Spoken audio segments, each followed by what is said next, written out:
유튜브로 읽는 박정희 전기 7권 개방형 대전략 김대중의 입장.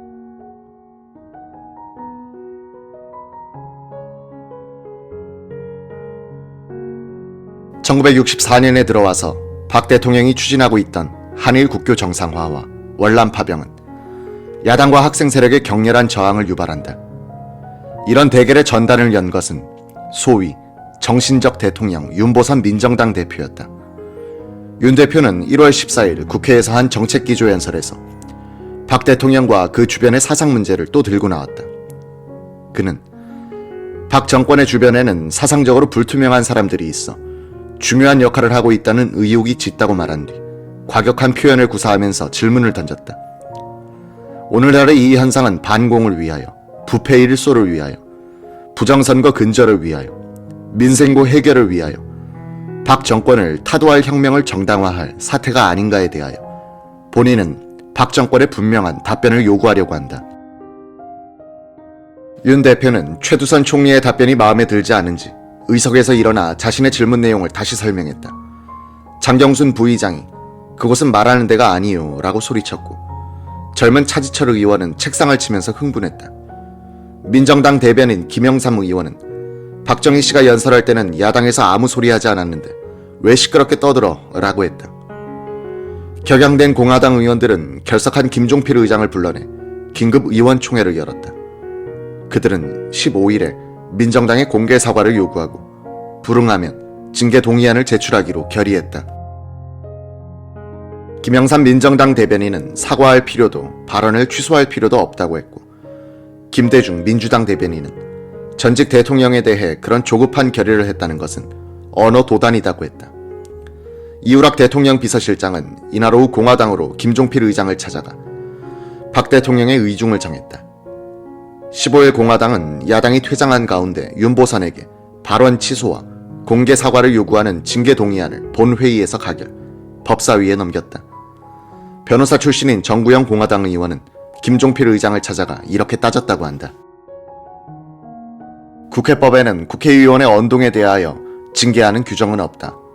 국회법의 형식적인 조건, 예를 들어 한국 사람이 아닌데 신원을 속이고 당선되었다든지 하는 자격 문제로 징계할 수는 있다.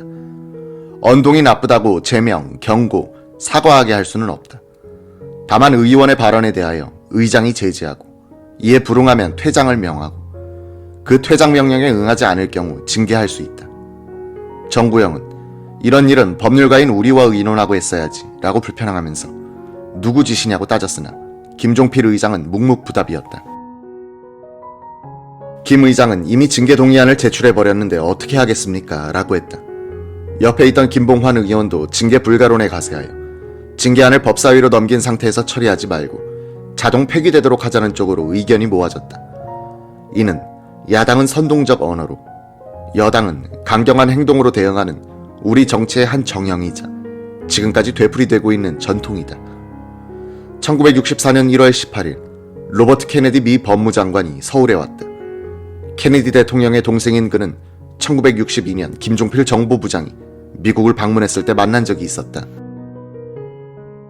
다음날 청와대에서는 김 당의장, 정일권 외무장관이 배석한 가운데 박, 케네디 회담이 1시간 동안 열렸다. 주제는 한일 국교 정상화였다. 박 대통령은 이 자리에서 고 케네디 대통령의 부인 제클린 여사와 그 가족들을 국빈으로 초청하고 싶다는 뜻을 전했다.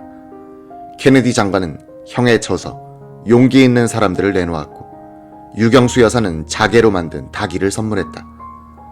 1월 29일에는 러스크 국무장관이 내한 청와대에서 박 대통령과 요담했다. 이 자리에서 박 대통령은 요사이 외신에서 주한미군과 한국군의 감축설이 보도되고 있어 한국인들에게 큰 심리적 영향을 미치고 있다고 해명을 요구했다.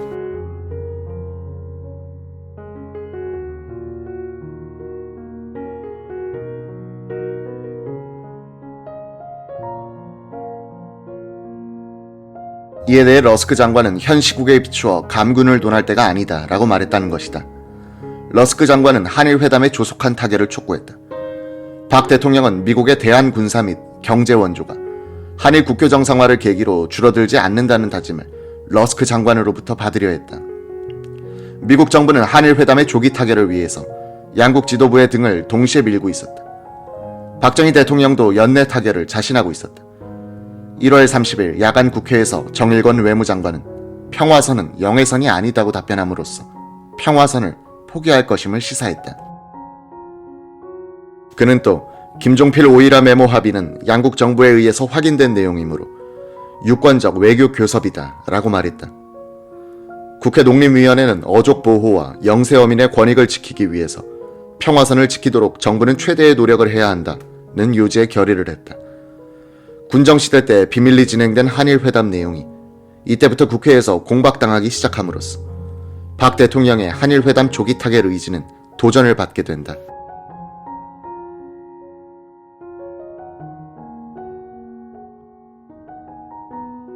박정희 대통령은 1964년 1월 10일 국회에서 읽은 연두 교서를 통해서 대혁신운동을 제창했다. 그는 혼돈과 침체 속의 후진의 굴레에서 결연히 벗어나 우리의 조국을 근대화시켜야 한다는 원대한 목표를 설정하고 국민의 정신적 혁명을 기조로 정치적 정화운동, 사회적 청신운동, 경제적 검약 증산운동을 전개해 나가자고 호소했다. 박정희는 혁명 직후에도 재건 국민운동을 벌였으나 이 운동의 발상자인 김종필의 표현을 빌면 관청을 하나 더 만든 꼴이 돼버렸다. 박정희의 경제발전 전략을 물질 중심이라 오해하는 사람들은 그가 여러 차례 시도한 의식개혁운동에 유의할 필요가 있다. 박정희는 자주정신에 기초한 자립경제 건설, 자립경제에 기초한 자주국방 건설, 자주국방에 기초한 진정한 자주독립국가 건설이란 3단계의 국가발전 전략을 갖고 있었다. 초기에 박정희는 한국인의 자조정신을 자조정신으로 바꾸려고 했었다. 대혁신운동은 재건국민운동에 이어 그가 시도한 두 번째 의식개혁운동이었다. 이것도 별 효험이 없자 4년 뒤엔 제2경제, 즉 실물경제를 뒷받침하는 경제윤리를 제2경제라고 하여 의식개혁운동을 벌였다. 이 운동도 지식인층으로부터는 비아냥거림의 대상이 되고 말았다. 1970년대의 새마을운동은 박정희로서는 네 번째의 국민의식 개혁운동이었던 것이다.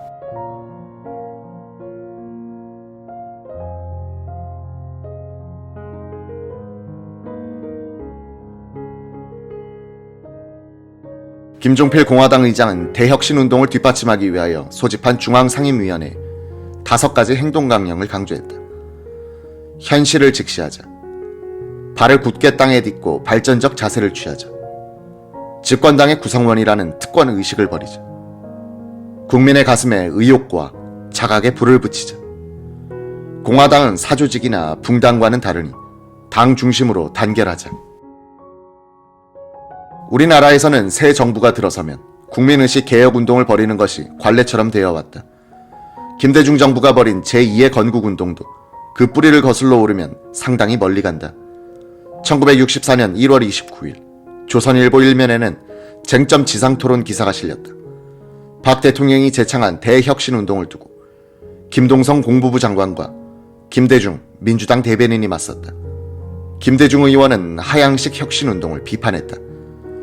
혁명 후 국민운동본부나 만들어 하향식으로 했으니 혁신이 될 리가 없었다. 정부는 자기 할 일이나 하고 윗사람부터 모범을 보이면 국민들은 따라갈 것이다. 아래로부터의 혁신운동만이 민주사회에서 가장 효율적이다. 김 장관은 혁신운동의 방법론으로 언어순화, 아름다운 국민가요 제창운동, 독서운동, 문맹 퇴치운동 등을 제안했으나 김대중 의원은 그런 생활운동에는 관심을 보이지 않고 정치 정화운동의 중요성을 강조했다. 한일회담 반대운동이란 태풍이 다가오고 있던 1964년 봄, 정계는 박정희 김종필의 공화당과 윤보선의 민정당이 대극점을 이루고 있었다. 김영삼 의원은 민정당의 대변인이었고 김대중 의원은 장면 계열, 즉 구민주당 심파계인 박순천이 대표로 있던 민주당의 대변인이었다.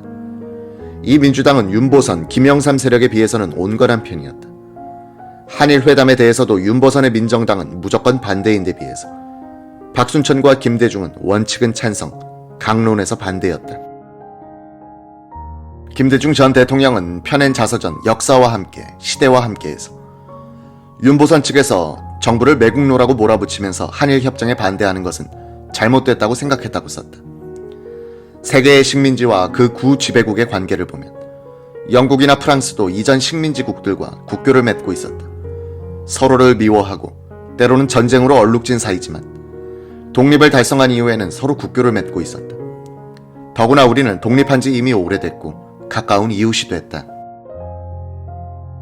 그럼에도 옛 감정에만 사로잡혀 국교를 맺으려 하지 않는 것은 너무나 융통성이 없는 태도가 아닌가. 국가의 이익을 위해서도 세계사의 흐름에 역행하는 것이 아닌가. 이런 태도는 어느 나라로부터 지지를 받을 수 없을 것이다. 미국 정부도 한일 국교 정상화를 촉진시키기 위해 한국 정부에 압력을 넣고 있다. 냉전 시대에 미국의 권고를 무시할 수는 없다. 우리는 북한, 소련, 중국 등 공산주의 국가와 싸우고 있는데 일본까지 적으로 삼는다면 어떻게 나라를 지킬 수 있겠는가? 야당 합동연설회에서도 김대중 의원은 윤보선의 극단론에 맞서 대안 있는 반대를 했다고 한다. 국교는 정상화해야 한다. 다만 굴욕적인 부분과 불이익 부분을 바꾸는 노력을 해야 하지 않는가? 기본 조약의 초안은 이렇게 고치고 어업 문제는 이렇게 고쳐야 한다. 이런 식으로 연설했더니 청중들은 흥분된 분위기인데도 김대중 의원의 주장에 납득하는 것 같았다고 한다. 김대중 전 대통령은 국민의 감정에 영합하여 자기 소신을 굽히는 일은 정치인이 할 일이 아니라 정치꾼이 할 짓이었다고 회고했다.